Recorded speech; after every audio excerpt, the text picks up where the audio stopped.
Hey guys, कैसे हो आप सभी लोग। आई होप कि आप लोग जैसे भी हो अच्छे होंगे। आज मैं जिस केस के बारे में बात करने वाला हूँ वो केस इतना ज्यादा ब्रूटल है कि इस वीडियो को देखने के बाद आप लोग इसी वीडियो के बारे में सोचते रहोगे। और मैं सिर्फ इस केस के बारे में बताऊंगा ही नहीं बल्कि आपके साथ वो ब्रूटल फोटो को भी शेयर करूंगा। और अगर आप लोग ऐसे फोटोज को नहीं देख सकते तो आप लोग भी इस वीडियो को देख सकते हो, क्योंकि इस वीडियो में मैं उन फोटोज को ब्लर कर दूंगा और बिना ब्लर किए हुआ फोटो आपको डिस्क्रिप्शन में मिल जाएगा, आप लोग वहाँ से चेकआउट कर सकते हो। तो इसी के साथ वीडियो को स्टार्ट करते हैं।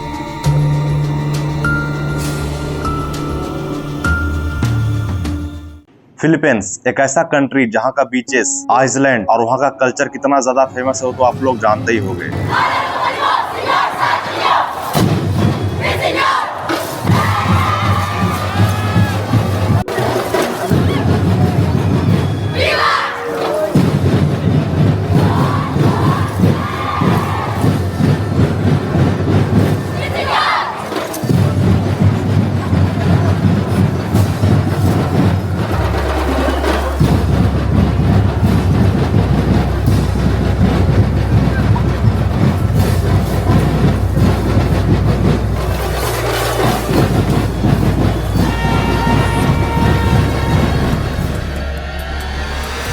उसी देश के एक छोटे से सिटी कोलाबाटो सिटी में एक छोटा सा परिवार रहता था और उस फैमिली का नाम था मगवाद फैमिली। इस परिवार में 4 लोग थे, ग्वेन, लुइस और इनके माता पिता। ये पूरा फैमिली हमेशा से ही दूसरों की मदद करता था और ये लोग आपस में बहुत खुश भी थे। ग्वेन जिस स्कूल में पढ़ती थी उसी स्कूल में एक और लड़की पढ़ती थी जिसका नाम था जेनिस। जेनिस हमेशा से ही स्कूल में शांत रहती थी, न ज्यादा किसी से बात करती और हमेशा डरी हुई रहती थी। जब ग्वेन को जेनिस के बारे में पता चला तो ग्वेन जेनिस के लिए बहुत बुरा फील करने लगी। जेनिस जब छोटी थी तो इसके माता पिता का देहांत हो गया था और बचपन में ही जेनिस अनाथ हो गई थी और तभी से जेनिस का देखभाल उसके अंकल और आंटी करते थे। लेकिन जेनिस को हमेशा ये परेशान ही करते थे, हमेशा इसको मारते पीटते और टाइम से खाना भी नहीं देते थे और इसी के कारण जेनिस हमेशा थकी हुई और कमजोर लगती थी। जब ग्वेन को इसके बारे में पता चला तो ग्वेन सारा का सारा बात अपने माता पिता से बताती है और ग्वेन बोलती है कि क्यों ना हम इस लड़की को इसी घर में अपने साथ रख ले। ग्वेन के माता पिता हमेशा से दूसरों की मदद करते थे तो ये एक ही बार में जेनिस को रखने के लिए मान जाते हैं। फिर ग्वेन के माता पिता जेनिस के घर जाते हैं और जेनिस के अंकल से बात करते हैं और अपने साथ जेनिस को भी अपने घर लेकर के आ जाते हैं और बोलते हैं कि अब से तुम भी हमारी बेटी हो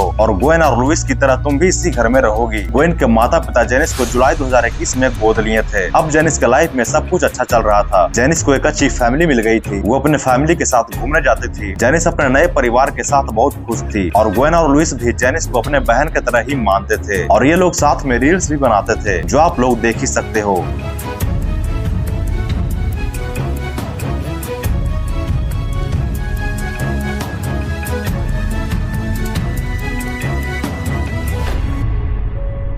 अब जेनिस को गोद लिए 5 महीना हो चुका था और ये दिन था 12 दिसंबर 2021। ग्वेन के माता पिता सुबह कोई काम से बाहर गए थे और उसी दिन दोपहर में ग्वेन के घर से चीखने और चिल्लाने की आवाजें आ रही थी। जब ये आवाज पड़ोसी के कानों में जाती है तो पहले तो वो लोग इस आवाज को इग्नोर करते हैं, उन्हें लगता है कि ये लोग आपस में खेल रहे होंगे। लेकिन जब ये आवाज बढ़ता ही जाता है तो ग्वेन के पड़ोसी ग्वेन के घर के दरवाजा खोलते हैं और जो वो लोग देखते हैं उसे देख करके उनकी आंखें फटी की फटी रह जाती है। ये लोग देखते हैं कि ग्वेन और लुइस का बॉडी जमीन पे पड़ा हुआ है और इनके शरीर पे गहरे कट्स का निशान है। फर्श और दीवार पे पूरा खून ही खून लगा हुआ है। ये देख करके ग्वेन के पड़ोसी पुलिस को और ग्वेन के पापा को कॉल करते हैं। जब पुलिस और ग्वेन के माता पिता वहाँ पहुँचते हैं तो जेनिस जिसे गोद लिया गया था वो अपने रूम से दौड़ के निकलती है और अपने माता पिता से गले लगकर रोने लगती है और बोलती है कि मैं अपना जान रूम में बंद होकर के बचाई, नहीं तो मेरा भी यही हाल होता। पहले तो पुलिस जेनिस को शांत करवाते हैं, फिर प्यार से जेनिस से पूछते हैं कि यहाँ क्या हुआ था, तुम यहाँ क्या क्या देखी हो। जेनिस बोलती है कि जब मैं ग्वेन और लुइस यहाँ पढ़ रहे थे तो 3 लोग घर के अंदर आते हैं और ग्वेन और लुइस पे हमला कर देते हैं। ये देख करके मैं डर गई और अपने रूम में बेड के नीचे छुप गई और आप लोगों की बात सुन करके मैं रूम से बाहर आई हूँ। लेकिन पुलिस को ये कहानी कुछ अजीब लग रही थी क्योंकि पुलिस ने देखा कि जेनिस का बाल गीला है, ऐसा लग रहा था कि वो अभी अभी नहा करके आई है। पुलिस सोचती है कि घर में इतना बड़ा हादसा हो गया है और ये डरी हुई भी है तो इस हालत में ये नहा कैसे सकती है। फिर पुलिस ने दोबारा से जेनिस के साथ पूछताछ की तो जेनिस कहानी को थोड़ा थोड़ा बदलने लगी। कभी जेनिस कहती है कि मैंने उन तीनों को देखा है और कभी कहती मैंने उन तीनों को नहीं देखा है। फिर पुलिस ने अपना इन्वेस्टिगेशन चालू किया और वहाँ पड़े हथियार जैसे हथौड़ा, बेसबॉल बैट और चॉपर नाइफ को फोरेंसिक लैब में भेजा और जांच में यह पता चला कि इन सभी हथियार पे जेनिस का फिंगरप्रिंट है। जब जेनिस से इसके बारे में पूछा गया तो जेनिस बोलती है कि मैं तो बस उन हथियार को वहाँ से हटा रही थी, इसीलिए मेरा फिंगरप्रिंट उनमें लगा हुआ है। इसीलिए पुलिस का पूरा शक जेनिस पे होने लगा। पुलिस जेनिस के सोशल मीडिया अकाउंट चेक करती है। जेनिस घटना वाले दिन फेसबुक पे ये पोस्ट की थी कि मेरे भाई बहन को 3 लोग मार रहे हैं और मैं बेड के नीचे छुपी हुई हूँ, कोई मेरी मदद करो। जब पुलिस इस पोस्ट को देखती है तो ये लोग सोचते हैं कि जब उस दिन जेनिस के पास फोन था तो इसने किसी को कॉल क्यों नहीं किया, ये कॉल करके किसी को बुला भी सकती थी। फिर पुलिस जेनिस को कस्टडी में लेती है और जेनिस से अपने तरीके से पूछताछ करती है। फिर जेनिस वो सच्चाई बताती है जिसका अभी तक सबको इंतजार था। जेनिस अपना गुनाह कबूल करती है और बोलती है कि जब उसे गोद लिया गया था तब से ही उसे ऐसा लगता था कि वो सिर्फ इस घर की मेहमान है और ग्वेन और लुइस इस घर के असली वारिस हैं और ये दोनों हमेशा जेनिस से ऊपर ही रहेंगे। इन्हीं सोच के कारण जेनिस को लगता था कि ग्वेन और लुइस के मरने के बाद ही जेनिस इनसे ऊपर होगी और तभी से जेनिस इन दोनों को मारने का मौका देखने लगी। और 10 दिसंबर को जब ग्वेन के माता पिता कोई काम से बाहर गए थे तो जेनिस ने इन दोनों को मार दिया। सबसे पहले जेनिस ग्वेन और लुइस को बेसबॉल बैट से मार कर बेहोश करती है। फिर उन दोनों के ऊपर गहरे कट्स लगाना स्टार्ट करती है और उनके सर पे हथौड़े से भी मारती है और उसी समय ग्वेन और लुइस की जान निकल जाती है। फिर जेनिस बाथरूम में नहा करके अपने आप को साफ करती है और बेड के नीचे छुपने का नाटक करती है, लेकिन आखिर में जेनिस पकड़ी जाती है। जेनिस के सोच के कारण एक परिवार के साथ साथ उसकी भी जिंदगी बर्बाद हो गई और अभी जेनिस जेल में बंद है। तो आई होप कि आप लोगों को ये वीडियो अच्छा लगा होगा। अगर वीडियो अच्छा लगा हो तो वीडियो को एक लाइक कर देना और ऐसे वीडियो के लिए चैनल को सब्सक्राइब कर देना। तो हम मिलते हैं आप लोगों से अगले वीडियो में। तो thank you for watching this video. धन्यवाद।